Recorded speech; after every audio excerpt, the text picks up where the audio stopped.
Hey guys, what's up? It's me, Jeff. I was sick this past week, and so we weren't able to record an episode for you. But I've been holding on to this mini-sode for a while about DC Comics and how it is the comic book version of Calvinism. And I don't know why I was holding it back, and now I know, so I could release it today, so you'd have some consistency in your content. I did screen the video for a few people, and the feedback that I got back was that I didn't explain that the title cards that appear are the five major points of Calvinism, which spells out T.U.L.I.P. It's total depravity, which means everything in the earth, everything in creation aside from, God's not part of creation, so everything in creation is fallen and needs redemption. U is unconditional election, which means that if you are part of the elect, you are that way no matter what. There's nothing you can do or not do to get on or off that list. Limited atonement is the third one, which essentially means that Jesus' death was only to redeem the elect, and everyone else is not part of the elect. Irresistible grace is number 4, which means if you are part of the elect, God's grace is so irresistible you could not resist it. Hence irresistible. And the last one is perseverance of the saints, which means that if you are one of the elect, you will persevere to the end.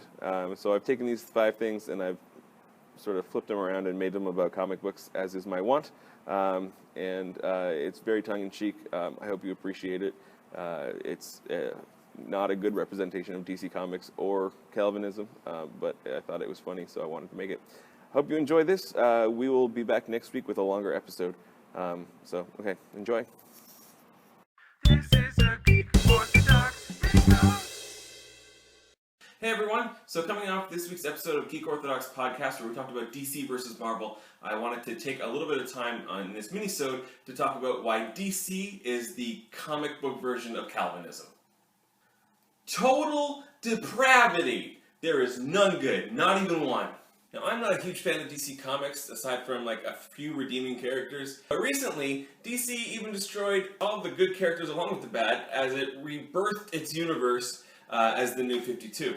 And instead of fixing all of the outdated and sexist issues that were in a lot of their comic stories, like how Wonder Woman's weakness is being tied up by a man, or ridiculous female costumes, that kind of thing. They just kind of like doubled down and said, all in it for movies! Suddenly, their characters, all their characters, even the ones who were a healthy representation of how people look in reality, were sexed up nymphos with a violence fetish. Okay, maybe I'm being a little facetious. Maybe. But not completely. For instance, the head honcho of the Suicide Squad, Amanda Waller, used to be portrayed as an overweight lady who nonetheless was still qualified to run a government death squad of convicted felons. But in the New 52, they're just kind of like, nope, more sexy. More sexy. More sexy! And don't even get me started on Starfire, who had a ridiculous costume before, and since then is now just essentially a naked on fire chick.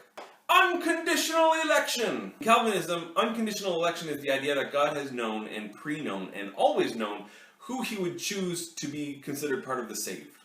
And that this grace has been bestowed upon them for, from, and since all of eternity. And that there is nothing that could be done to take somebody off that list who wasn't always on it. Or to put someone on the list who hasn't always been there. Likewise, DC Comics also pretty much owns all of the superhero archetypes. Superman, Wonder Woman, Batman, Green Lantern, even Aquaman. I would argue that it's currently Leader Lad, Egg Fu, the Legion of Superbest, the list just goes on.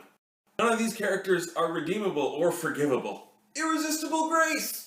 Why do I keep giving them my money?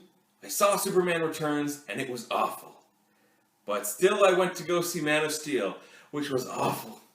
And I'm gonna go see Batman vs. Superman, which is gonna be awful. Although Suicide Squad looks pretty sweet. But they know partly that they don't even need to make good superhero movies, because no matter what they do, geeks are gonna fly to their flame like a moth. And this is largely just because of nostalgia. We have very fond memories of watching superhero cartoons when we were kids, or reading comic books from when we were kids, or even from when our parents were kids, and discovering those through our parents. A lot of these cartoons, by the way, were not good, but we were kids, and kids are stupid. You kids don't know what you want. That's why you're still kids, 'cause you're stupid. Plus, look how sweet Jim Lee's art is. Perseverance of the Saints. This last one is simple. I don't know many people who love DC over Marvel, but those that do, and this is to their credit, will love it regardless of what stupid jokes I make up about DC. DC fans are DC fans for life. No matter the follies, no matter the gaffes, no matter the poor character developments, those that love DC will persevere to the end.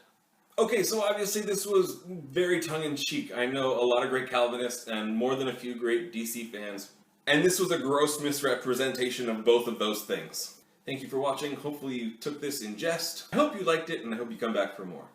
Stay nerdy.